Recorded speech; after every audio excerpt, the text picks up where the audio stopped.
Let's talk some NFL draft, though. As Glasses in session, we go to the Glasser guest line, check in with Chad Reuter, kind enough to join us. Give Chad a follow on X at Chad_Reuter, NFL draft researcher for NFL Media. Chad, you just had your newest mock draft unveiled. You were literally telling us a few minutes ago, so excited to dive into that with you. Want to start at the top of the draft, right? Because it feels like we know Cam Ward's going 1 to Tennessee. Number 2, it feels like certainly Hunter is going to Cleveland. There's a lot of talk, though, a lot of chatter that's picking up about what the Giants are going to do at number 3 with Shedeur.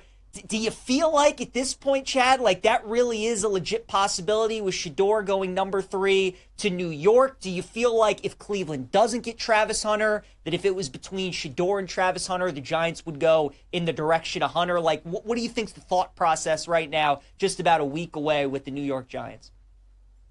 Yeah, I mean, I've projected Shedeur going to the Giants a couple of times in mock drafts. I think that's a legitimate possibility. The Giants worked out a bunch of quarterbacks recently. One of them was Shedeur, so that's a legitimate possibility. But they also worked out quarterbacks like Jalen Milroe and Tyler Shook, and so there's a possibility in the fifth round mock draft that was been out there for a couple of weeks now. I had Shedeur going there, but in the 7th round mock draft that's coming out on a Friday, I might go a different direction. It's really up in the air. The quarterback situation for a lot of teams is up in the air. We don't really know.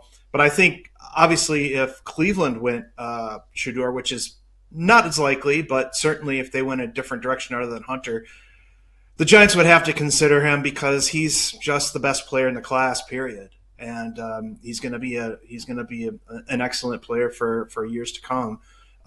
So I think they would have to consider him. Yeah, certainly a unicorn, Travis Hunter, no question about it. What about the other New York team, Chad, the New York Jets? They're sitting there at 7. They got Justin Fields in the offseason. They're certainly looking for their franchise quarterback. Saw that you had Jaxson Dart going number 7 to the Jets, which I think is really fascinating. Dart is 40-1 on BetMGM to be the number 7th overall pick. The Jets to select a quarterback with their first pick is 11-1. So certainly would be off the board if New York goes in that direction. What makes you think that that's a possibility with Jaxson Dart potentially going to the Jets? Well, Michael Penix, I think, was something like 60-1, 66-1 to be Yeah. the 8th pick overall last year to Atlanta. Things like that happen. And the odds don't always take into account teams that will sign a Justin Fields or a Kirk Cousins or a Sam Darnold, but still pick a quarterback anyway in the top 10. And Dart, to me, I think is going to go top 10. If he doesn't go to the Jets, then the Saints will certainly take him, I would think, at this point.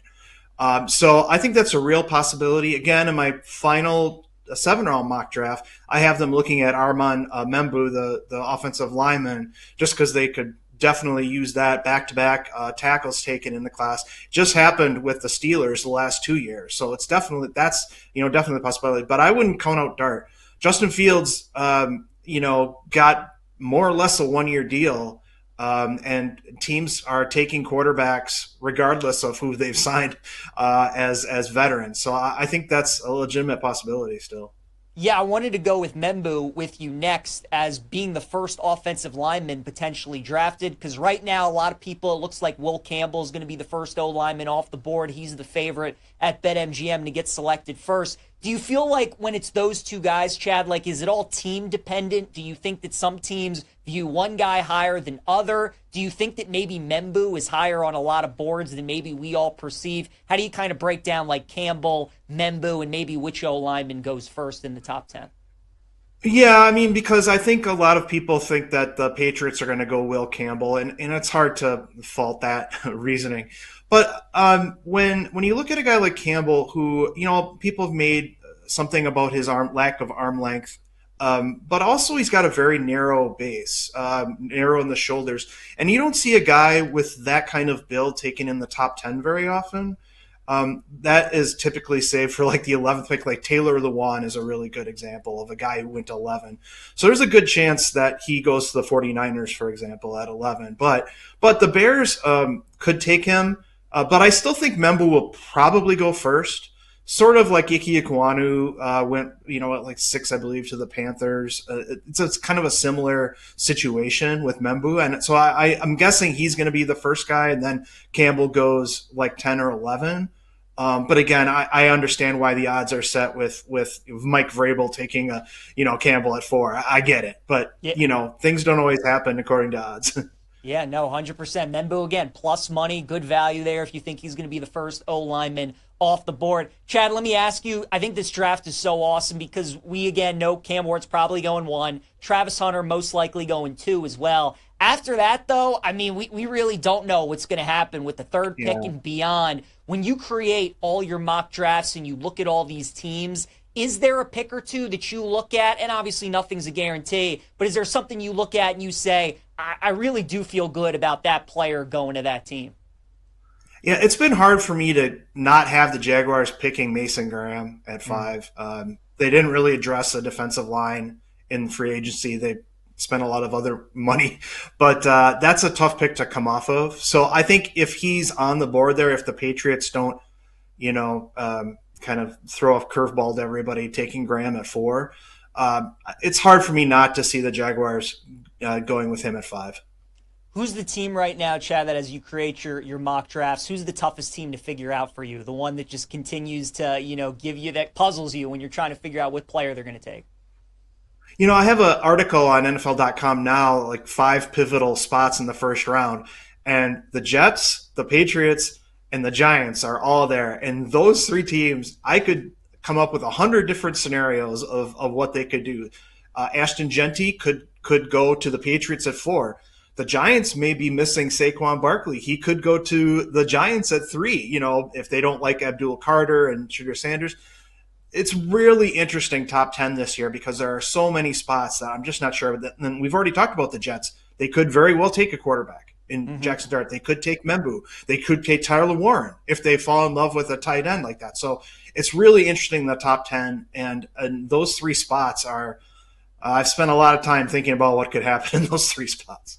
Very interesting. We're talking with Chad Reuter here on Send It In. Chad, a couple more questions for you. When you look at the draft, certainly every year we see teams try to trade up. Maybe they're aggressive to get a quarterback, get somebody that they really love, that they don't feel like is going to fall to them with their pick coming up and however many picks that they have. When you look at this draft, who are the teams that you're kind of looking at that you think could be aggressive, potentially trading up? Yeah, I don't see a lot happening in the top of the draft. Tampa Bay general manager Jason Light, alluded to this in a press conference. In like 3 out of the last 5 years or something like that, there haven't been any trades, until like the 13th pick or the 10th pick, a little bit later than usual. So I think the playoff teams, Bills, Chiefs, Packers, some of these teams at the bottom of the first round are going to be the really active ones, trying to get that one guy that kind of fills that spot that they really need. Like the Eagles, for example, going to get Walter Nolan, who could fill in for Milton Williams. That kind of trades at the end of the first round is really where I expect to be a lot of action. Very interesting. And then last question for me, Chad. Every year we see a guy who's kind of mocked to go top 5, top 10 that kind of falls down the board. You were saying you think Will Campbell, again, he could go 4, maybe he goes 11 potentially or something like that. Is there a guy you have in mind that maybe is mocked to go towards the top that you could potentially see sliding down? Yeah, it's so funny. This year, especially, there's a lot of variation. Guys are picked in the top 10 or they're picked at the end of the round.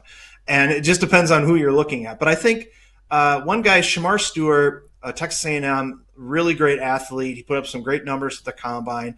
Not very productive. And there's a trend that a pass rusher goes a little bit lower than people thought, whether it's Miles Murphy, Montez Sweat, George Karlaftis, Greg Russo. There's a lot of guys that end up late first round picks. And so Stewart kind of falls into that category. 4.5 sacks in 3 years. A team could take him in the top 10, but I'm guessing he's going to go more into the 20s.